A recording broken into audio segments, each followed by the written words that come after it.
7 जनवरी को चुनाव आचार संहिता लगने के साथ ही दिल्ली विधानसभा चुनाव साल 2022 के मद्देनजर सभी दलों में गहमागहमी बढ़ गई थी। दिल्ली विधानसभा चुनाव को लेकर लोग इंटरनेट पर तरह तरह की जानकारियां हासिल करने के लिए सर्च कर रहे थे। तो चलिए आपको बताते हैं दिल्ली विधानसभा चुनाव से जुड़े कुछ अहम तथ्य है जिन्हें जानकर आपको भी हैरानी होगी। यह बहुत कम लोग जानते होंगे कि दिल्ली के पहले सीएम मदन लाल खुराना नहीं बल्कि चौधरी ब्रह्म प्रकाश हैं। दरअसल दिल्ली विधानसभा का चुनाव पहली बार अक्टूबर 1951 में हुआ था। इस चुनाव में कांग्रेस पार्टी की जीत हुई थी और चौधरी ब्रह्म प्रकाश को दिल्ली का पहला मुख्यमंत्री बनाया गया। वैसे उनका जन्म कन्हैया में हुआ था और तकरीबन 16 साल की उम्र में वो कन्हैया से दिल्ली अपने माता पिता के साथ आए थे। यहाँ पर आने के साथ उन्हें पढ़ाई की और फिर राजनीति में सक्रिय हो गए। इसके बाद चौधरी ब्रह्म प्रकाश 17 मार्च 1952 से 12 फरवरी 1955 तक दिल्ली के मुख्यमंत्री पद पर रहे। चौधरी ब्रह्म प्रकाश का दिल्ली का पहला मुख्यमंत्री बनकर इतिहास रचना महज एक इत्तेफाक था। दरअसल दिल्ली विधानसभा चुनाव अक्टूबर 1951 में हुआ और परिणाम कांग्रेस पार्टी के पक्ष में आया। परिणाम के साथ ही विधायकों ने उस समय के सबसे लोकप्रिय नेता देशबंधु गुप्ता को अपना नेता चुन लिया। इसी के साथ शपथ ग्रहण का दिन और समय भी तय कर दिया गया, लेकिन होने को कुछ और ही मंजूर था।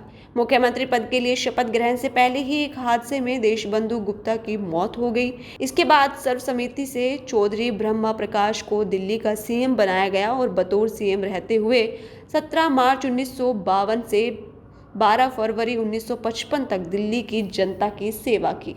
उस दौर की राजनीति को जानने वाले कहते हैं कि चौधरी ब्रह्म प्रकाश का दिल्ली का पहला सीएम बनना इत्तेफाक हो सकता है, लेकिन वो एक काबिल नेता थे। यही वजह थी कि तत्कालीन प्रधानमंत्री जवाहरलाल नेहरू की भी सहमति चौधरी ब्रह्म प्रकाश को सीएम बनाने में थी। कहा जाता है कि नेहरू की वजह से ब्रह्म प्रकाश दिल्ली के सीएम बने। चौधरी ब्रह्म प्रकाश की सबसे बड़ी खूबी उनकी सादगी थी, जिससे उनके साथी भी सराहना करते थे। बताया जाता है कि वो किसी विशेष वाहन से चलने के बजाय सरकारी बसों में सामान्य आदमी की तरह सफर कर लेते थे। इतना ही नहीं, चलते फिरते कहीं भी वो लोगों की समस्याएं सुनते और निराकरण का प्रयास करते। उन्हें कई बार लोगों के बीच सामान्य लोगों की तरह देखा गया। ब्रह्म प्रकाश की सादगी का अंदाज इस बात से लगाया जा सकता है कि वो दिल्ली के सीएम रहे और 4 बार सांसद भी रहे, लेकिन वो अपना कोई ठिकाना यानी घर तक नहीं बना सके। इस पर जब उनसे कुछ पूछा जाता तो वो कहते समूची दिल्ली ही उनका घर है। चौधरी ब्रह्म प्रकाश को नैरोबी शहर बेहद पसंद था और जब वो दिल्ली के सीएम बने तो उन्होंने कई बार नैरोबी की तर्ज पर दिल्ली का विकास करने की इच्छा जताई, लेकिन उनका ये सपना पूरा नहीं हुआ क्योंकि दिल्ली केंद्र शासित प्रदेश बन गया। फिर 90 के दशक में फिर यहाँ पर विधानसभा का गठन हुआ और भारतीय जनता पार्टी जीती और दिल्ली के सीएम बने मदन लाल खुराना। दिल्ली के पहले सीएम बेहद विनम्र स्वभाव के थे। दिल्ली के शकूर बस्ती में रहने वाले चौधरी ब्रह्म प्रकाश जाति धर्म से दूर रहते थे। वो मानव समाज को ही अपना सच्चा धर्म मानते थे। जहां नेता जाति और धर्म के नाम पर वोट मांगने की जुगत में रहते हैं, वहीं चौधरी ब्रह्म प्रकाश ने सीएम रहने के दौरान और बाद में भी कभी भी अपनी जाति बताई और ना ही सरनेम लिखा।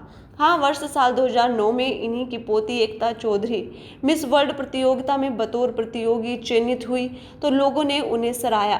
यह अलग बात है कि एकता कोई ये मुकाबला हार गई, लेकिन भारत का नाम दुनिया भर में रोशन किया। ब्यूरो रिपोर्ट, दिल्ली आज।